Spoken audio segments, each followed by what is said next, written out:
ابو سعید خدری رضی اللہ عنہ سے روایت ہے، وہ بیان کرتے ہیں رسول اللہ صلی اللہ علیہ وسلم نے فرمایا، زمین کے کسی ٹکڑے کی جانب سوائے 3 مساجد کے سفر کا اہتمام کرتے ہوئے قصد کرنا جائز نہیں، مسجد حرام، مسجد اقصی، میری یہ مسجد یعنی مسجد نبوی۔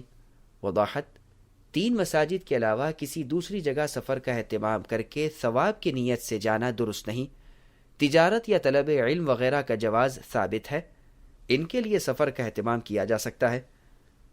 اس کے علاوہ کسی بھی قبر کی طرف یا کسی مقام کو متبرک جانتے ہوئے اس کی جانب طلب ثواب کے لیے سفر کرنا درست نہیں۔ اسی طرح رسول اکرم صلی اللہ علیہ وسلم کی قبر مبارک کی زیارت کے لیے سفر کا اہتمام کرنا اور ثواب کی نیت سے جانا شرعاً درست نہیں ہے۔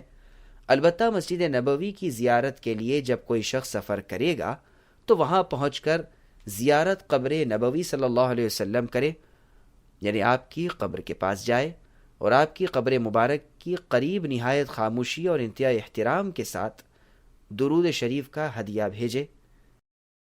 سبسکرائب کیجئے ہمارے چینل اور دبائیے بیل کا آئیکن تاکہ آپ کو ریگولر نوٹیفیکیشن اپڈیٹس مل سکے۔